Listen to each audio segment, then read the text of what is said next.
This is Keyed In with Max and Brent, unlocking the minds of the industry's top real estate professionals. And now, here are your hosts, Max Rabin and Brent Jackson. Hey everybody, welcome to the Keyed In podcast. I'm your host, Max Rabin. And I am Brent Jackson. So Brent, today we have Melanie Hayes. Melanie Hayes is here. She's with TTR Sotheby's International Realty. Melanie Hayes has been a top producing agent in DC for 10 years. And she recently joined the HEIDER team in DC. The HEIDER team is like the elite team in DC right now. The best of the best. Yeah, like super power team. So we're going to definitely talk to her about that. Melanie, welcome to the show. Thank you. So we always like to start with some origin stuff, but we'll go to when you started in real estate. Like it was about 10 years ago, I guess. Mm-hmm. And what kind of career were you in before that? Why don't you talk about that? Okay, so prior to real estate, I was a financial analyst for financial advisory firm. I was doing stock analysis for pension plans and 401k plans. So really my job entailed reading annual reports, quarterly reports, looking at the data, and then assessing the risk and advising that. So for example, Colgate was one of our clients at the time. They had a huge block of Colgate stock in the pension plan.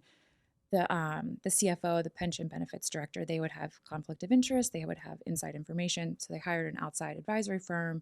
And then I was one of the analysts on that. So it was kind of like looking at those publicly traded companies. And I did that for about seven years. I was with a company called Evercore. I mean, that's a legit amount of time to be doing that line of work, 7 years. I mean, you're deeper into a career there. Right. It was a little bit of a curveball, I think, for everyone else when I decided to become a residential real estate agent. I mean, I was fortunate enough to like have an office and good benefits and a good salary. And, I think from the exterior, it looked like kind of success of like what you're supposed to do. Sounds like, I mean, I love that kind of stuff. It's interesting. It is I love interesting. financial stuff. I do too. I think it's really fun. I was actually like very, like the monotony of it, like there really was not a lot of action. And in a lot of ways, it was quite academic and kind of going through these processes of looking at the numbers, looking at the data, but actually very little was happening. Generally, it was like, okay, the stock is fine. We're going to continue on to the next. And then like I would do another review. I would go to investor conferences. I would often talk with pension benefits directors and other corporate officers. I think that was very, very helpful though when I transitioned into residential real estate, because some of that protocol or the way that they would communicate or this like the language, I definitely parlayed that into the way that I would communicate with prospective clients. And I think DC is a pretty accomplished, achievement-driven crowd. So I think that served me well. I was really fortunate to have that background. So where were you doing this line of work? In DC? In DC. In DC? Yeah. Mm-hmm. Where did you go 1099. 1099? New York Avenue. Yeah. Okay.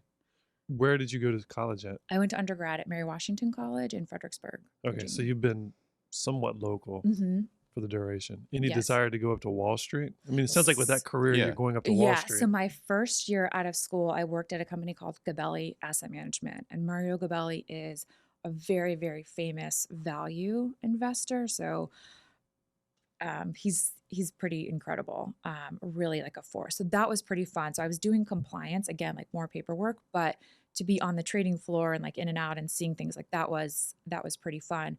But doing compliance, I was doing SEC filings. And I mean, you can kind of like only do that for so long, I'm sorry. I just, all that stuff. I know I'm kind of a nerd with that. It all sounds fascinating, but then again, I've never worked in that industry. And I imagine like once you have here's your job, like that can be very mundane, right? Yeah. Again, I'm extremely grateful. I think it was all very, very helpful. I don't think I'm particularly talented with the numbers, but I think that experience helped me organize data and look at data and analyze things and then try to parlay it into a narrative so that when I'm communicating with clients, there's some way to kind of like organize the thoughts. Does that make sense? Sure. It does. So even with your background and training, were you able to like analyze stocks for yourself and your personal growth like back then and now?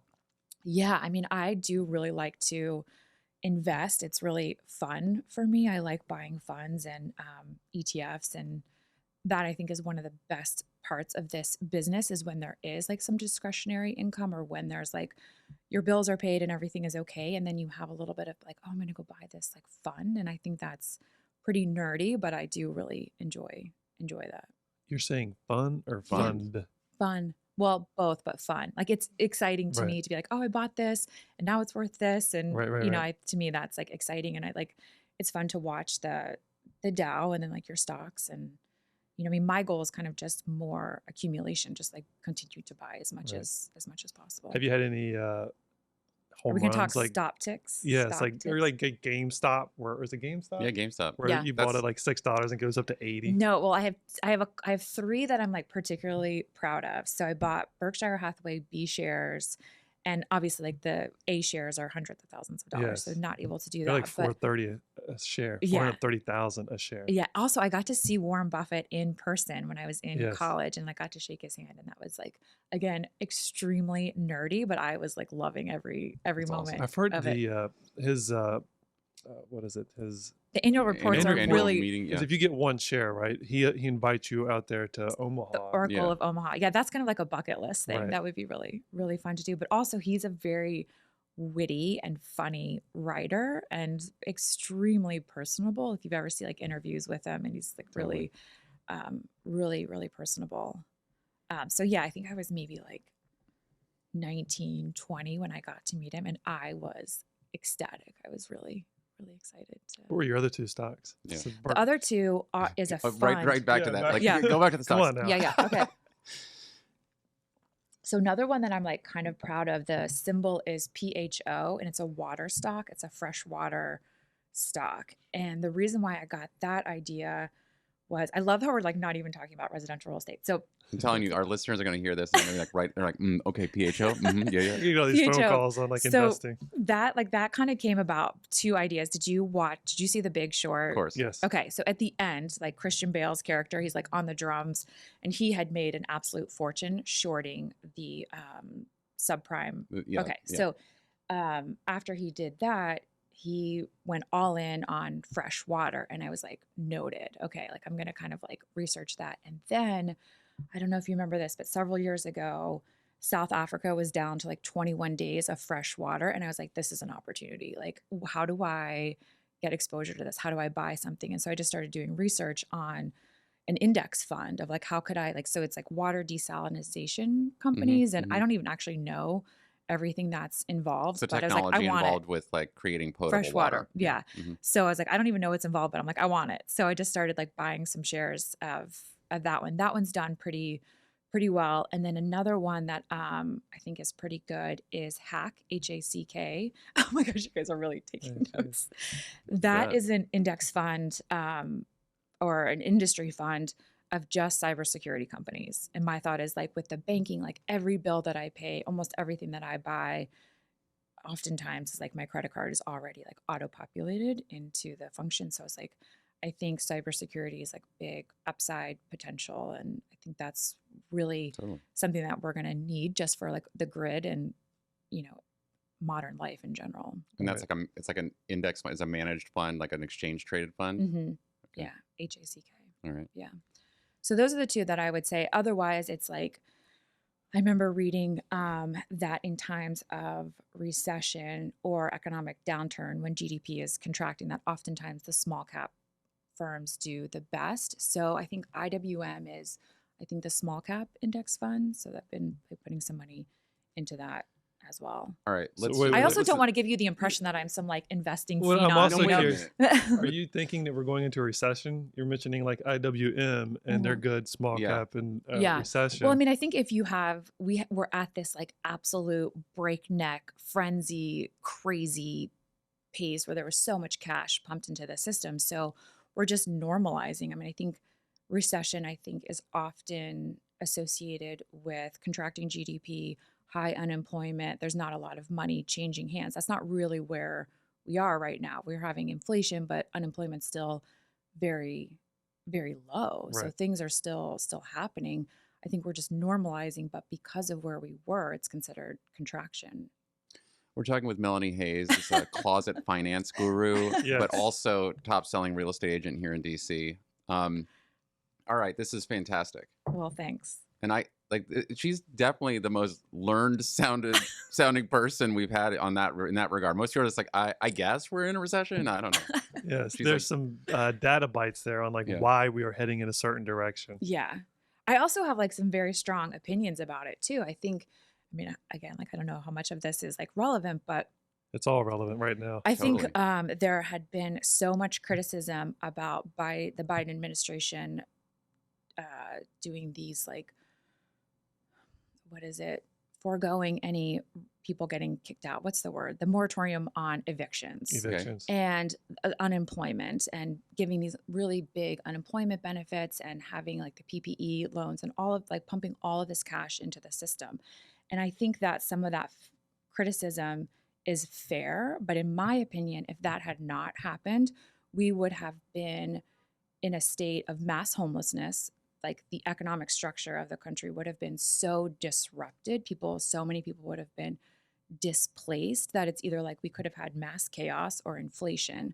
And I think inflation we can get over and recover from. I think if all of these people had been displaced, the crime and the disruption would take like decades to recover from. That is my humble opinion as a real estate agent. Okay.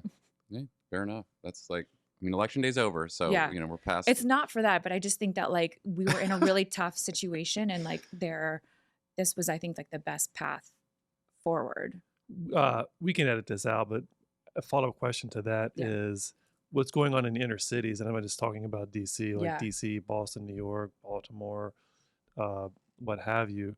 But you do see a strong uptick in homelessness Oh, and yeah. crime. So it's like a little bit opposite of what you just mentioned, where I think it would have been even She's saying more. worse, yeah. So, Right, okay. Yeah. okay, that's fair. Because with the restaurants closing down, and I think there's a segment of the population that is dependent on those hourly wages, and when that completely goes away and it's not possible to like pick up a shift or like earn Yeah. cash, I think that's extremely disruptive. And I think we're lucky enough that that's not really what our day-to-day life looks like. But I think there's a fair amount of people that is what their day-to-day life looks like. Yeah, I think this might be cut, but when I hear other people in the office complaining about anything, I'm like, we're all going to do much better than survive. So just relax, Yeah. It's like whatever, like a few weeks of no sales or even a few months is not Right. right. You know what I'm saying? Yeah. So just coming back to, Yeah. it seemed like you were very passionate about financial planning, analysis, diving into the numbers. Like, what was the aha moment that you wanted to pivot from that career into another career? Because as Max noted, you were pretty deep 7 years in, Yeah. Mhm. and you just switched. Yeah, well, I would say the last 3 years of working at Evercore, I was pretty, I kind of say this like a little bit flippantly, but like a little bit atrophying. Like I wasn't getting any smarter. Like I was doing kind of rote tasks and really feeling like my life was kind of passing me by. I was like, well, this year, 7 years from now, 10 years from now, like I'll probably be doing the same thing and I'll be making, 2 to 3% more each year. And it was like, this is tough. Like I was just really getting really bored. And there was a certain aspect of like, I was very excited when I first got this job, and someone else will be excited when they get this job, and it'll be a stepping stone onto something else. And it's like, if I just continue to stay here and I'm sort of languishing, and like someone else who would really want this should have What's the this. career trajectory for that position? Well, Like, what's the end game? That's really interesting that you say that, because I think that was kind of the deal. In DC, there is not a lot of upward trajectory in terms of finance. I had no interest in going to New York. My first job out of school, I was in Westchester, New York, working for Gabelli. Again, like learned so much, so grateful for that opportunity. But that was not like, that did not resonate for me of like what I wanted to do. So when you got into residential real estate, how was the decision made? Did you just say, I'm going to get my license? I'm just going to Okay, so I was really like just kind of like in a tough spot emotionally, like really kind of like, I don't know what I'm doing with my life. Like my life is passing me by, like all of these, just feeling pretty demoralized overall. And I was talking with a friend, and she had said, well, what would you do if money wasn't the goal? And I was like, oh, my dream would be to sell real estate in Georgetown. I'm like, oh, I'd like love to do that. That would be amazing. And she's like, well, I know someone who works at Sotheby's, and it was Michael Moore. And so like Who's been on our show? Michael Moore has been on our show. Yes. So okay, so I cannot say enough good things about Michael Moore. And he was, I mean, he was so generous and so gracious and incredibly kind to me. And so I kind of spoke with him and I said, I'm really interested in real estate. And he really had, at that moment, I got the impression that so many people had come up to him and asked him about that. He said, well, go get your license and then come back to me. Kind of like, we're not having this conversation until you like take some kind of action step. So I went and got my license. And then I came back to him 3 months later and I was like, I got my license. And then he introduced me to Trish and Trish Yan, who's Trish also been Yan. on our show. Yeah, she's amazing. She's really incredible. And then she kind of gave it the okay. And I met with Mark Loam, the CEO of Sotheby's, and they said, at the time, Sotheby's did not take new agents. And so it was basically like you're conditionally approved to join the firm on the condition that Michael will mentor you. Like we don't have a new agent program. We do not have training. That's not really the business model here. Most agents have an established book of business and are already, well on their way. So I, have nothing but sheer gratitude towards Michael Moore. And so what I did is got my license, and then I stayed at Evercore and collected my bonus. And so I really needed that cash to kind of live off of for the next few months. And actually I had not told anyone. So I had not told my parents. I had really not told anyone. And I remember distinctly saying Dad, let's go out to lunch. I want to talk to you and whatever. And I said, hey, he's also a commercial real estate broker in Arlington. Your father is. Yeah. And I said, so I got my real estate license. I affiliated with Sotheby's and I'm going to stay at Evercore until June. And then I'm going to go full time with Sotheby's. And I could just see his face go white. And I'm thinking what he was thinking is now I have no kids that have a 401k or no one has benefits. Cause I'm one of 4 kids and each one of us essentially works for He's ourselves. my daughter has a great job in finance. Yes, yeah, she's on the ladder. Yeah. Yeah. Yeah. And also I think our family in particular, we had some very highs and lows. And as a kid, I wanted nothing to do with real estate. I thought living on straight commission was an unnecessary risk and really not necessary. So for it to kind of come full circle, that's ended up what I really wanted to do was, I think, a bit ironic in the end. But I have to say my parents have been extremely, extremely supportive and happy and they're really happy. That's good to hear. Whatever. Yeah, So whatever. what was year 1 for you? What timestamp that for our listeners?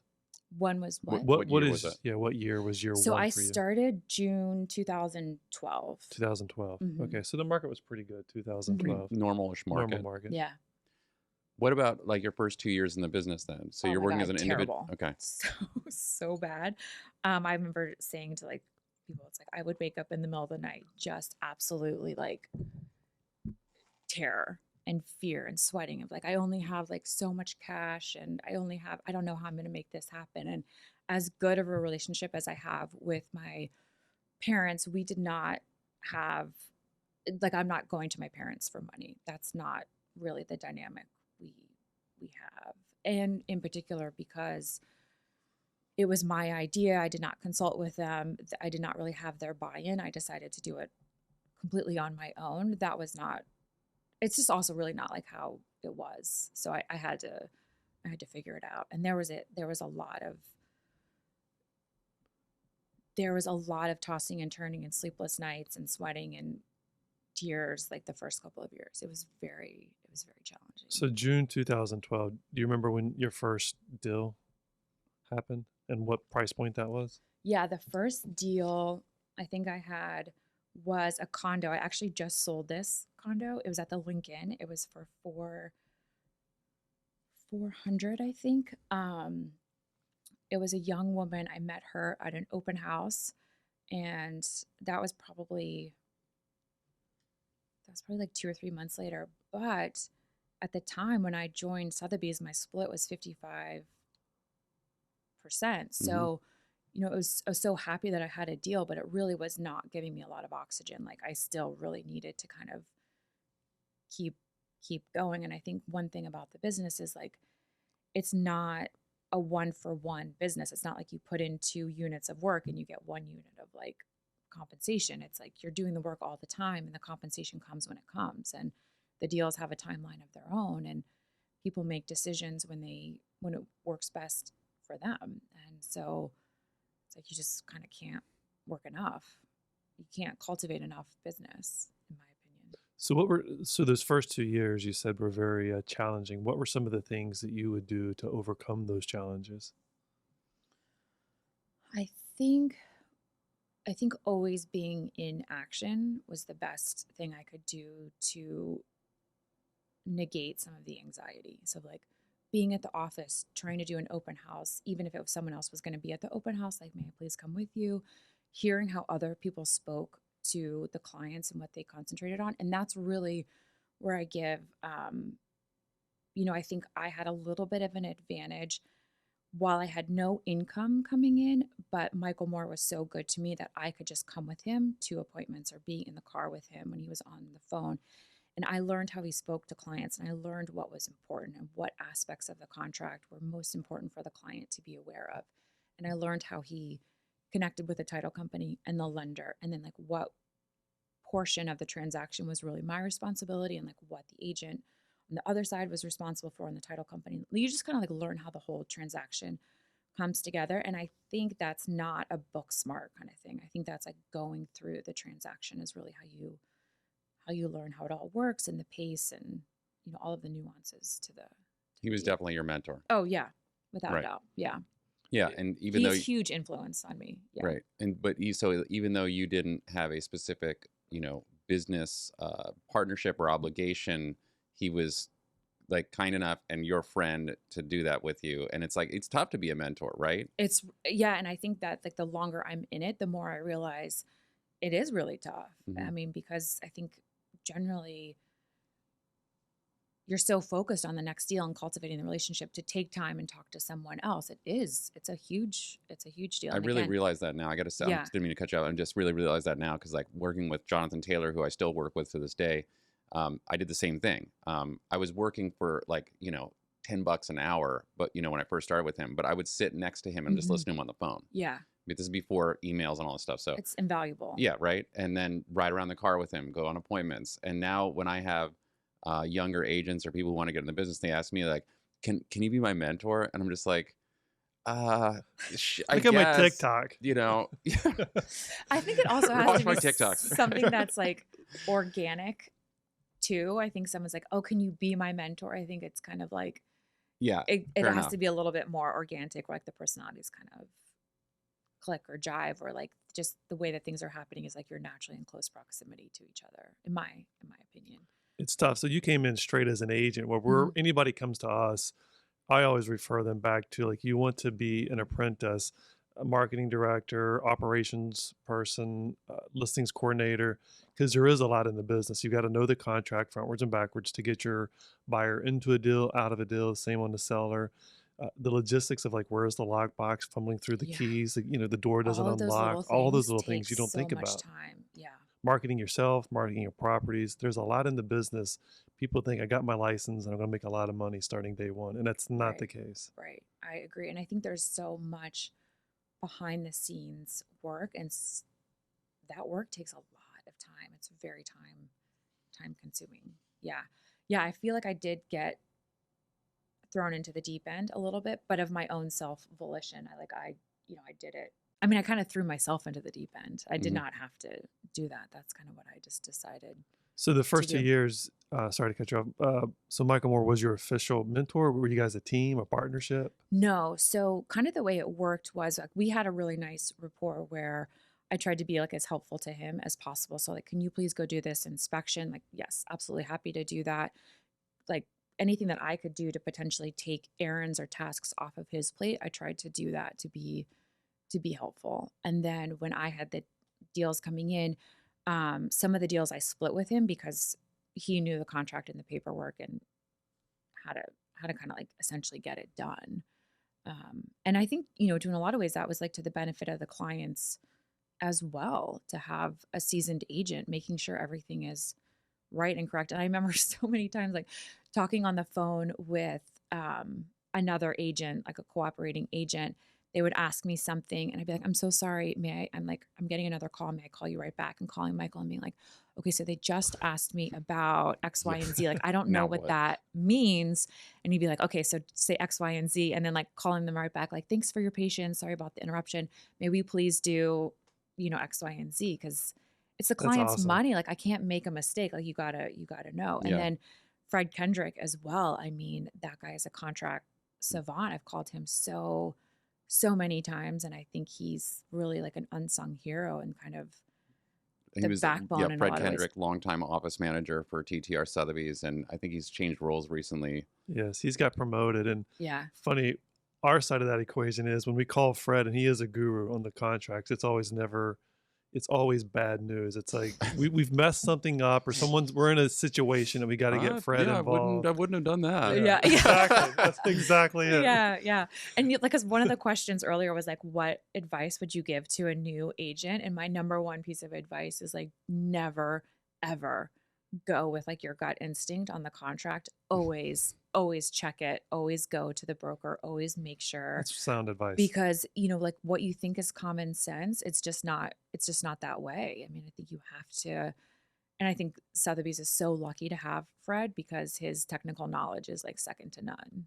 I go to Fred constantly still. Constantly. I mean, Yeah. and I mean, you know, and I'm still working with Jonathan. He's a principal broker. He's got like endless experience. Mhm. Sometimes I'll reach out to him and just like, just call Fred, Totally. because he'll have like a succinct, and he even, And he's always right. It's Well, like he's I like just- 100 to 100. Like he's always been right. I like hearing his like mental process as he's talking it through as well. Like when Yeah. I have something confusing, I guess the takeaway from like think what we're talking about here in terms of should I do this or shouldn't I do this with a contract, it's really in the details. It and you is. have to take it just a little further when you're thinking through certain aspects of the contract or what's going to happen next. Mhm. And again, it does boil down to experience and having all those conversations with so many agents of different skill level, et cetera. Right. Yeah. And to your point, I think as new agents that are listening to this podcast, they need to reach out to their peers at whatever company they're in, or if they have a relationship with a title attorney. You know, Sure. there's a ton of title attorneys out there that will assist, you know, new agents if they get into a jam or they have a question. But Mhm. to your point earlier, don't just go with your gut. Never. Cross check it with some Yeah. other people. Absolutely. And I think that is the longer you're in the business, I think one of the ways that you're most valuable to clients is like, you know who to call now. You know the landscaper, you know the plumber, you know the title company, you know the title attorney. You have these established relationships, and that really does make a difference for the client experience. So going through your career, now we're on to year 3. What made you able to sleep at night? What was the breakout session that made you just like, okay, I can sleep at night. Those are going. I'm through the tough 2 years.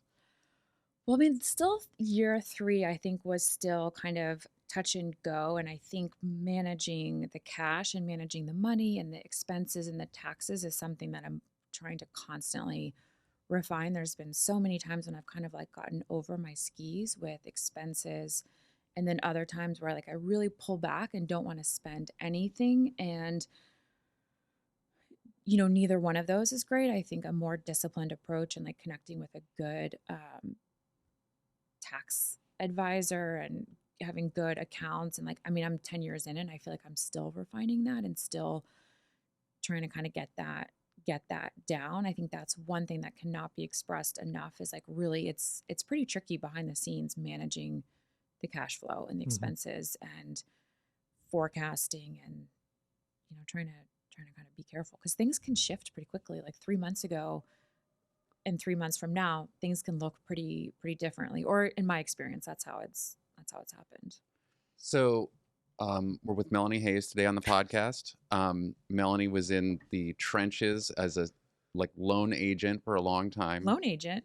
You were- By yourself. I'm okay. sorry. Yeah, I thought you meant like doing loans. No. Oh, like lone wolf. out there, lone wolf, like on your own. And I remember talking to you before and being like, why don't you join a team? Why don't you just like get one team, like just partner up with someone, you know, to sort of, right? like share expenses, all these types of things. And you were like, no. I remember talking about this with you. And I don't remember that conversation. it was like that. Okay. And so Just like that. It was just No. like that. It happened just like that. Recently you joined the HEIDER team. Yeah. The HEIDER team they've got a lot of people working over there. I don't know how many agents, you can explain this to me, but like a few sales agents, and then also like marketing and contracts, and they got it all. Yeah. So why the switch? What happened? Tell me about that. Okay. So I was not looking to join a team. I envisioned myself as a individual agent. That's just like, if I was like looking into like 5-7 years from now, my goal had been to just become like more seasoned, more skilled, build a business, work in the upper brackets. That was the goal, is to work in the luxury space. That's really what I envisioned for the like coming years. And I felt like Sotheby's is the perfect place. I had taken a lot of inspiration from other agents at Sotheby's. There were so many people that I really looked up to and wanted to emulate, and I felt like I was kind of on a path. For the HEIDER team, it was really like the stars aligned. So Daniel and I ended up crossing paths on this, for me, a very significant deal on Mass Avenue. It was a $5 million deal. He represented the seller, I represented the buyer, and it was a very challenging deal. We were in negotiations for weeks. The price, the home inspection, the terms, the closing date. So the seller was in Zurich. My client, the buyer, was in Asia. His point person was in New Hampshire. I mean, there were so many moving parts. It was a large transaction. The house had been used as a commercial space. This next user would use it as a residence. I mean, there was just countless moving parts. It was a really challenging deal. And there was numerous times when I was like, this is not going to happen. Anyway, finally happens. I'm delighted. Daniel and I, and like, again, like the negotiations were tough. It was not a breeze. It was not straightforward. There was a lot to it. It was, it was kind of a tiring deal. But in the end, both clients were happy. I think the seller was happy. The buyer was happy. Everyone eventually was able to come to a good spot. So that made me, I was pleased with the outcome. So afterwards, Daniel and I asked him to lunch, and I asked him if he wanted to go to lunch. We ended up going to Fiole Mare, and our lunch lasted 4 hours. I mean, we got there like 12:30, and it was like 4:30. I was like, oh my God, like wow. we gotta go. But we just really clicked, and we got along really well. And I think we have similar attitudes. I'm extremely impressed with his success is extremely impressive, but really as a person and his energy. And I think he has unwavering optimism in his outlook and his mindset, and it's very strong. That was extremely compelling to me. And when we had lunch at some point, both of us were like, oh, well, we'll need to work together again. And he had said kind of in passing, like, oh, if you ever want to join our team. And I was flattered that he mentioned that. At the time, again, I still sort of had this vision of working as an individual agent. So it was a great lunch, and that was lovely. That was nice. So kind of like continue to go about, doing the work. And then just as the weeks passed, it sort of just kept coming up. I kept thinking about it. It kept coming up, on the brain. And it's like, this just like keeps popping up of like, maybe like just see what this might look like. What would that look like? What would the split look like? What would the dynamic look like? How would this all work? So you're thinking about this on your own, or you're having these conversations with him already? No, I was thinking about this on my own. So Okay. like the weeks after that lunch, it just kind of like kept popping in my mind of like, that could be interesting. Like that could be fun. That could be really, that's interesting to me. Like, what would that all look like? So he had kind of mentioned it in passing at lunch, and I didn't want to put him on the spot. So I remember texting him, and I was just like, hey, hope you're doing well. Like everything is, going well, and, some niceties. And I was just like, I don't, if the dynamics have changed, I certainly understand, but, what would it potentially look like if I were to come work with you? And like, he immediately called, and like, we talked, and then we had like hours of conversation. And then it was probably 3 months of having meetings and conversations and really flushing out what that would look like and what the dynamics would look like, and kind of a fit with the other personalities on the team. And I think it took me a little bit of time to marinate and wrap my head around like that shift in identity of like kind of just being on my own, putting my name on everything, to really working collaboratively on a team with other people. But every meeting that we had, I felt more energized, and like it was like green light after green light after green light. And like I love the people that he surrounded himself with. I mean, I think they're really doing great work and lovely and professional and fun, and it's a great energy and it's a really nice culture. Plus, it was also within Sotheby's, so it was kind of an easy move. We were already sort of speaking the same language, and but it was him. I mean, it was like it's really his optimism and his mindset and his outlook that I wanted to be in close proximity to. I mean, it's interesting because, again, this is off the hills of, correct me if I'm wrong, but I think you were the number one agent in Georgetown, like the solo practitioner, the number one agent. Really? I She's think, like, was I? well, it was like so in one of nice. those years, it's like you're up there in like the top for the Georgetown office. Mhm. So it's just interesting to see that, you know, a top agent goes from solo practitioner to a team, or even like starting your own team. Mhm. Did you think about partnering up with someone and starting your own team? No. And I knew it was kind of an unconventional move. And I kind of felt like there was a handful of times I'm like, well, what will people think? Like that did cross my mind. But it's also in an element like no good decision ever comes from like what will other people think. Right. You know, that's not like a place of abundance or coming from like a good place. So I did not confer with anyone at TTR about this decision. I really felt strongly that I needed to make it on my own. I didn't want to be persuaded or dissuaded by anyone else's opinion. And there are a lot of people at TTR that I value their opinion and insight. And I just felt like I will take 100% responsibility for how this shakes out. And I need to make this decision on my own. And again, it was about 3 months of kind of fleshing out the details of how that would work. But really, I was not looking to join a team.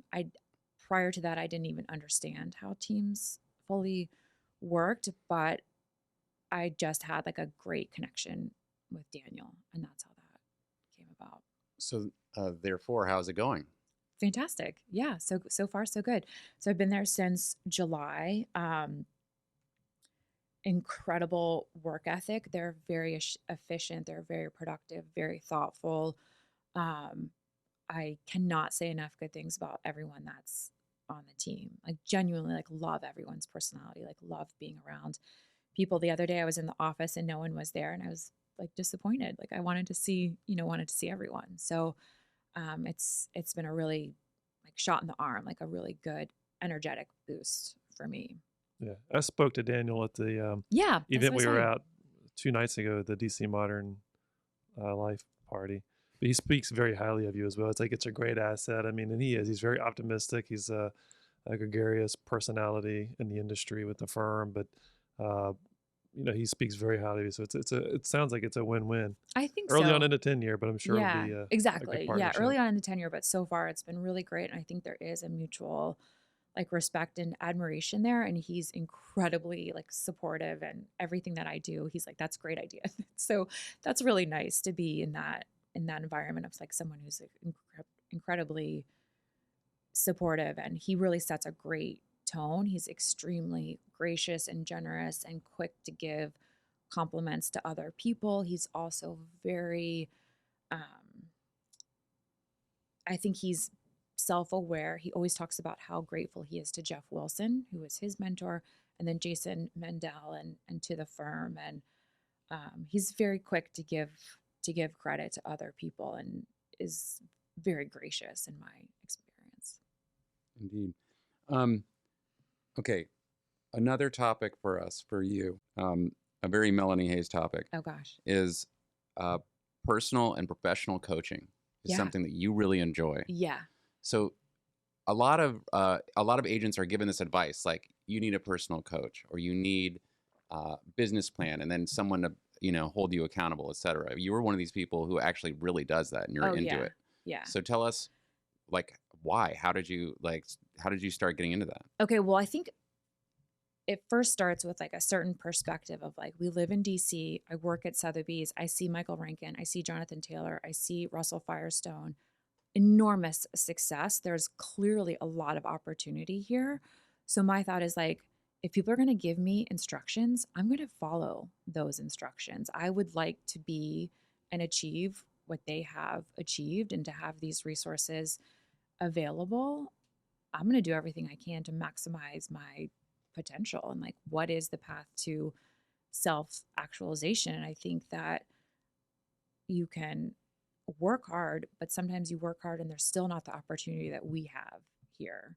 So I think that like there was a certain mindset there of being like very open for guidance. I mean, Michael Rankin has had a huge influence on me as well. I've really tried to emulate a lot of his style.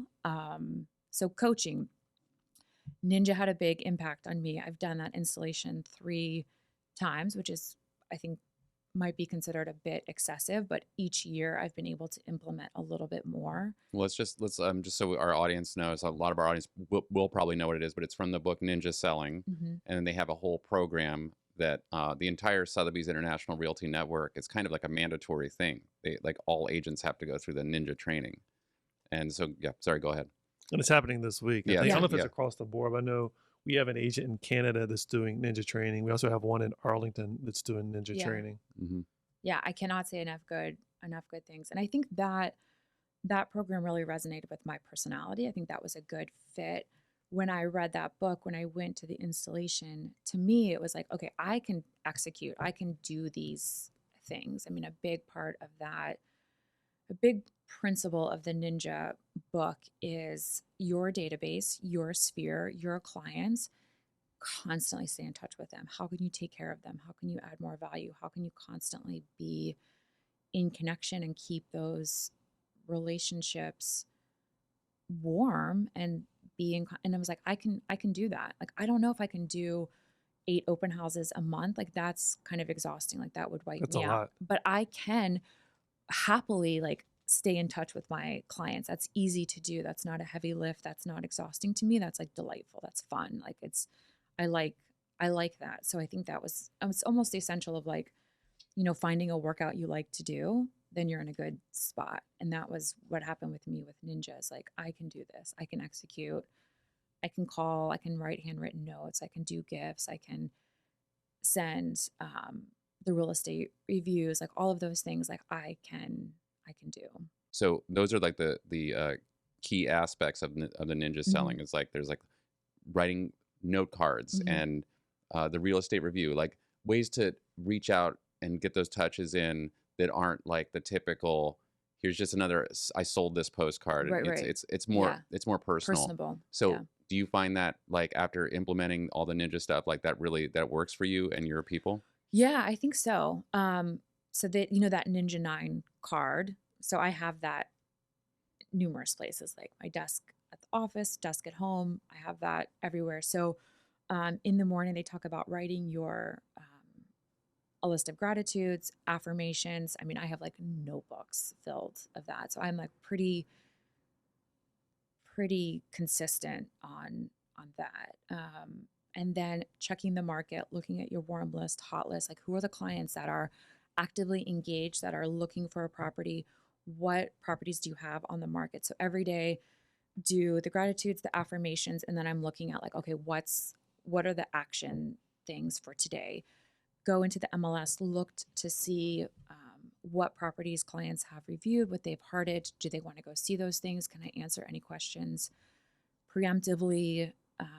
Staying in touch. And then one of the big things in Ninja is face-to-face and voice-to-voice, of like, pick up the phone, talk to people, even if it's for a few moments. Like, the personal connection is so much better than a text or an email. And some clients prefer text and email, and like there are certain situations that call for a text or an email, but any opportunity to see someone in person or pick up the phone is ideal. Do you have a central database or a CRM that you use to reach out to all these people? I don't have a CRM. I had contactually, I did not really use it. I have just a old-fashioned Excel spreadsheet. I have a list of clients and their physical home address, and then I have a list of clients and their email address. And so for ActivePipe, the software that we use to send out emails, I have those audiences ready. And then I have a list of, Excel spreadsheet of every transaction that I've done. And I often just refer back to that of like, who could I call? Who could I just call and say, thank you so much for the transaction? And then another thing that has worked well is when someone buys a home, putting a tickler in the Outlook calendar. So like every anniversary that someone buys a home, like maybe send them a candle or flowers or a gift or a note or a call or something. Because I think, in my opinion, that's like the ideal time to reach out to someone. It's not overly personable or overly personal. I mean, there's some advice of like when it's someone's anniversary or their birthday, but I think that's a little bit overstepping. But when it's the anniversary of someone buying their home, it's like, hey, just wanted to say hello, like, hope all is well, hope you're loving the home, and That makes sense. just like a quick note. Curious, this is off topic here, but we're getting into the holidays. Do you have like a holiday gift picked out for your clients? Yeah, and so Trish always says this is like you want to either do it right after Thanksgiving and like be the first gift to get there, or do something in January. And I've like sometimes been hemming and hawing, and like I wish I had that all like locked up, but I don't. Brent's Like, always poaching for gift I'm ideas, always- party Oh, ideas. Candles, sell the bunting cakes, bunting whatever. cakes. Andrew Raguzzi Bundt is like cake. really But good. yes. Bunting is what you hang up outside your house on the 4th of July, my So friend. I crossed two of those gifts together. Yeah, I would steer clear of the exterior decorations. So wait, you're saying though you don't have it like locked and loaded I necessarily? don't have it locked and Okay. loaded. I've had a couple of go-to gifts. There's one, Lula's Garden, which is those succulents. Like those are pretty good gifts. And then this is an idea that it's not my own idea. I kind of poached from someone else. But Lalabo in Georgetown, you can go and have a personalized label on those candles. So that's a nice gift. And again, a candle that's like anyone would want that. It's not overly personal, but it's a nice touch. It's a nice, Yes. nice thing. And then the Bose wireless speakers. Those have been sort of like my go-to gifts thus far. That's nice. Yeah. Yeah, I always order my gifts like way in advance to get a good for you. discount Oh, on large orders because we have So you're ordering for 23 now, right? Yeah. we're in like the many thousands of dollars. So it's like, but this year I didn't. oh, I've got a secret surprise coming out for people, but it's homemade, so that's going to take some work. homemade. Yes, you bet. Well, I live with like a chef now, so that kind of helps. Yeah. I like anything edible. So the past You'll probably 4 get or it. 5 years, we've been giving gifts that you could eat: cookies, cakes, Yeah. brownies, and usually something from New York City. So we'll bring it down to our people from New York. Wow, that's We really did nice. Divine Bakery for like 2 or 3 years, and now they're in DC. So it's like it's not special anymore. Oh. Well, I mean, it is to some people, but it's not so much to me. This is like yeah. People are listening to this going like, "What, they're talking about their Christmas gifts now?" Yes. We took the Halloween decorations down. It's Christmas. This is now. what we do. Okay, so professional coaching. Yeah. You're a big fan of Tony Robbins? I am a big fan of Tony Robbins. So I read my first Tony Robbins book, I think when I was 18 or so, Unlock the Giant Within. And then from there, I've always been on like a big self-help kick. Most of Yeah. the stuff I read too it falls into that category. The Mhm. stuff that I actually finish, I should say. Mm-hmm. Just stuff with like some method to it or a lot of positivity. Yeah, right? as much as possible. Because I think kind of like left to your own devices, it's easy to be on a downward spiral. I think it takes a conscientious effort to stay in a good place, be optimistic, stay in a place of abundance. There's a lot of twists and turns, and like you got to roll with the punches. And Yeah. yeah,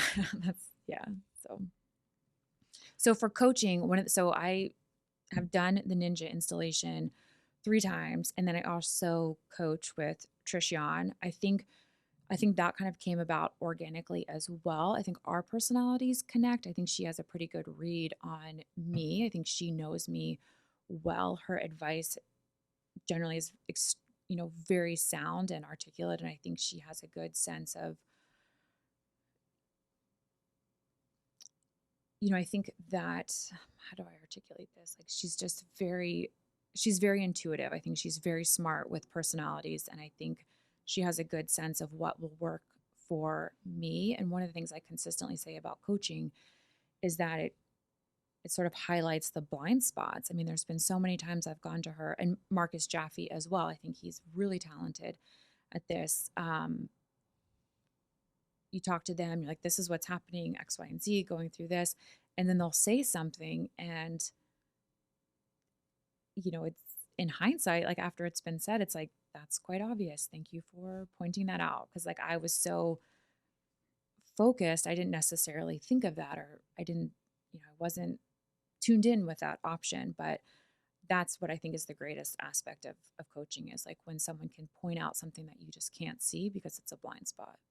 So for listeners who might be thinking about getting into hiring a coach, like how often do you meet or talk to your coach? She and I talk once a month, and then Mhm. I keep notes. So I have a note from every single session that we have, and I'm kind of tactile. Like I like to write things out, and then I refer back to those notes. Like every time we meet, I usually like reread the last few session notes to make sure that I'm doing things and I'm being accountable. And like usually we start with kind of short-term tasks to do and longer-term tasks to do, and then it's nice to make progress and have, see those things that get done. And sometimes it's like writing a better bio. It's like improving the listing presentation, or sometimes it's just tasks that need to be done, but without that accountability, it's pretty easy to not do it. So maybe like smaller strokes in terms of things to focus on versus like you need to sell 5 million a month. It's not Yeah. you need to sell 5 million a month. It's the action steps. And even Michael Rankin said this on the last call, I think last week, where he was saying like in this market, when the dynamics are changing, focus on the methods, focus on connecting with the clients, studying the market, being of service. You can't really focus on the outcome. You focus on the work. Right. You focus on the output. Because like for our group, we have I do a little bit of a training. It's like SAM's sales activity manager system. Okay. And it's like all data, right? It's like how many open houses you did, how many new clients you put into your Mhm. database. For me, my goal is to do 5 touches a day, Wow. like warm touches, calls, emails, texts, not like a blanket email. But that stuff you can control, and then the output. Right. Wait, you And breezed right through that. Say that again, Sam. Say it. What it's was it? sales activity manager system. Got it. So I mean, it's a total numbers game. And if you front load the front end of your numbers game, the back end, whether it's buyer volume or seller volume, it's going to fall into place. So 5 outreaches a day. Do you call clients? Like what do It your just outreaches depends look on. like? So it's in my database, it's like I have anywhere from like 5 to 15 people to reach that day, Mm-hmm. and depending on who it is and what it is, it'll be a phone call, text, or an email, just depending on the situation. And then do you build your database through open houses and Sphere and social contacts and Social contacts. Now, I used to do open houses when I first started. Mhm. Since then, I have not. I'm not a good person to collect data at the open house. It's like I'm there to showcase the house, present myself to potential sellers, pass out all of my propaganda, and then if they want to call me, they Propaganda. will. Yeah. Yeah. So it's more social contacts now. More social contacts. And that's easier It is easier. because it's like a warm relationship. Correct. Yeah. So Melanie, we really appreciate you coming out and sharing all the stuff with us. I think like in sum up though, I just want to know. So you had like what a lot of people would a career that they would really hope to have in finance. thank you. Well, I'm just saying you had a career in finance, and then now you've had a career in real estate that a lot of people would also be like, wow, okay, Well, thanks. That's really nice. And so I just want to know, like, how do you feel about like what is the most successful part or rewarding part of your career at this point? Oh, I mean, it's absolutely like when the clients are happy. I mean, when the clients are happy, there's like no better feeling. Yeah. Yep. One story I'll share is like, this is one of the larger listings I got was on McGill Terrace, and it was a really like huge opportunity for me, and I was so thankful for the opportunity. And the woman who hired me, she said ultimately, like, I know a lot of agents. This will probably like ruffle a little bit of feathers, but I really think you will work harder for me than anyone else. And then it took about 10 months for the property to sell. It's in the upper price points. And then at the end, she said, I hired you because I thought you would work harder for me than anyone else. And you did. And like that could like almost make me cry. I mean, that sometimes like when there's like a dark day or like a lot of stuff doesn't go the way you'd like it to, sometimes I come back to that, like she was happy, she was pleased, like the work did pay off, and like they did notice. And those are kind of like the moments that kind of keep me going anyway. That's good to hear. Because sometimes I think sellers or buyers, it's a thankless job. It's like you got the house sold or you found the house, on to the next one.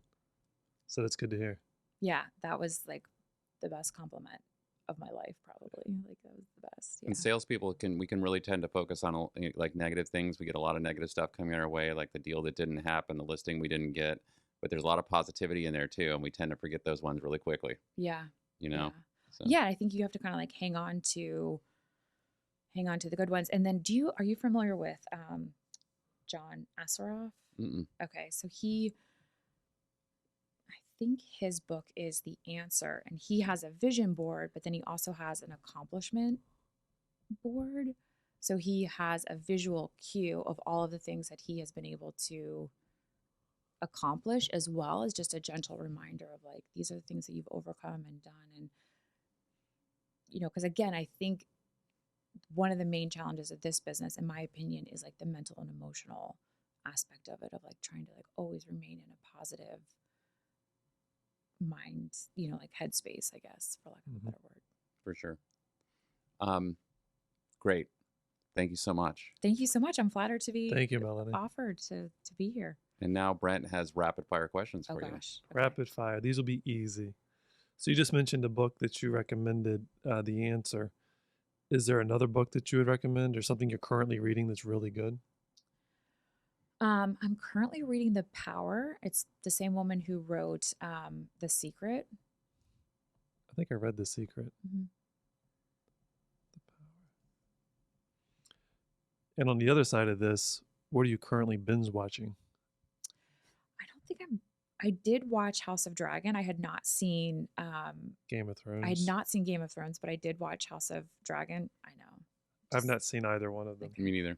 Okay. Sorry. But it's a thing. I think really my popular. business partner Rob is all into one of them. I'm not sure which one. Yeah. I don't know that I was like all into it, but I did watch it. And I think The Crown is coming out shortly. It came out today. Oh, it did. Oh, this good. morning. Yeah. So I think that'll be like probably like the next thing. I saw Dominic West is in the new season of The Crown, so that it's intriguing to me because I love Dominic West. From The Wire. Yeah. The Wire is like the best show there ever was. Yeah, absolutely. Yeah. Who was he in The Wire? McNulty. The main character. Oh, the main character. The main Okay. cop. I haven't seen that in a while. Yep. Last live concert you attended? With some of my college friends. We went to go see the Dixie Chicks. It was fun. Oh, that's fun. Yeah. It was good. So will you go see Taylor Swift when she comes out? I won't, but I would. I mean, I think that if it was kind of like someone else was buying tickets and I'm like, do you want in? Like, I would absolutely go, but I don't think it's something I would seek out on my own. I'd seek out Justin Bieber. Yeah. I mean, to be honest, I actually already have tickets for it. So Okay. He canceled his You tour have here. Bieber tickets? Yeah, he was supposed to be here in the summer and he got sick. He got sick. Yeah. So I saw I've that. got 4 I tickets. did have a lot of FOMO for Elton John. I saw so many people that went to that concert and I really was like, oh, That looked like a good one. that looked like a good one. Well, here's FOMO that I couldn't possibly deal with on this go around, but I went big on Bruce Springsteen, who's coming in March. So I'm going to see Springsteen. Okay. But that was not a cheap ticket. I'm That sure. made headlines as to not cheap ticket. Yeah, it did. So, but I didn't see him when he did his Broadway run, Okay. and it was around the same price. Like to see him in concert here with good seats was around the same price as to see him on Broadway. So I figured like there's a value here somewhere, But Or maybe the values you just wanted to do. thank you. Right. It's priceless. I hate having to justify that in your mind, but you look at it and you're like, that's like one evening, and it's up there, Seinfeld's coming to DC too. I got tickets for that at face value. I got lucky. That's good. Yeah. So you're on an island. You Oh, get one God. dessert for the rest of your life. What is that dessert? Oh, profiteroles at La Dip. Okay. I mean, she went right to that. She had She no knows. hesitation. No sweat. I got Yeah. that one. Okay. Yes, you nailed that one. I don't know. Somebody won the Powerball, and it was up to $2 billion. hmm Did somebody win that? I don't know. I don't think their ticket was in California. So I think I saw someone the did headline. I win. think so. Yeah. Because I know that they pushed back one day announcing the numbers. Anyway, if you won the Powerball, if you got $2 billion, what are you doing? I think you would have to give away a lot very quickly because, in my opinion, that would almost be like so much overload to the system. I think like your nervous system would not be able to handle that much money. I think you would have to I could genuinely handle it. like give. Yeah. I don't know because like the lottery Bruce curse of Springsteen, all here he those. Bruce comes. Springsteen, yeah. Profiteroles, here they come. I think but like you've heard of the lottery curse where most people end up in a worse financial space than Yeah, they yeah, were yeah. when so Totally. I think it's like it would wreck your nervous system so much. I think you'd have to give like a fair amount of it away. Plus, I think it would really alter all of your interpersonal relationships with like Oh, for everyone sure. you know. So I don't know. But come that- on, are you going to go on a space trip with Jeff Bezos or what? False. Okay. Zero chance. No way. All right, fair enough. That's all the questions I have. Okay, we're really big on charity here at our podcast, and we know you're big into charity. So is there anyone you want to give a shout out to, and we'd be happy to make a donation to on your behalf? Why, thank you. So I'm the chair of Georgetown Main Street, which is a nonprofit that supports the small and local businesses in the Wisconsin Avenue corridor. Just love it. Like all of the people on the board are lovely. I've been able to meet so many of the small business owners right in that corridor, and I cannot say enough good things. Plus, the executive director is a total firecracker. She works so hard. She's just incredible. So that would be, and then the money that we raise are grants that go to small businesses. So for example, Thomas Sweets, they needed a new walk-in freezer. You get a grant. It gets, sometimes like the smaller businesses need like a point of sale system, or they need a new front door, or whatever it is. So it's really, I don't know, it's like near and dear to my heart. And I've become pretty like emotionally connected to those. And owners as well. I want to say on that topic too, in terms of charity in general, there's a ton of things that people can give their money to in terms of like, all different kinds of causes out here, many, many different kinds of causes. And as we're going to holiday season, you get inundated with requests for these things. But it's very interesting that you bring up the small business thing, especially in a neighborhood like Georgetown. Georgetown's really known for being super wealthy. Mm-hmm. There's obviously a lot of corporate interest in a lot of the storefronts now there. But those small businesses that have been there that kind of give like the sort of like soul to the neighborhood and a lot of our neighborhoods, they're not money powerhouses. Not at all. You know? They are like really there 12 hours a day, standing, doing, Yeah. they do it because it's like they're 100% invested, and this is their life. Yep. So good one. Like it. Thanks. Yeah, thanks. Thanks for coming out. Thanks, Melanie. Thank you so much.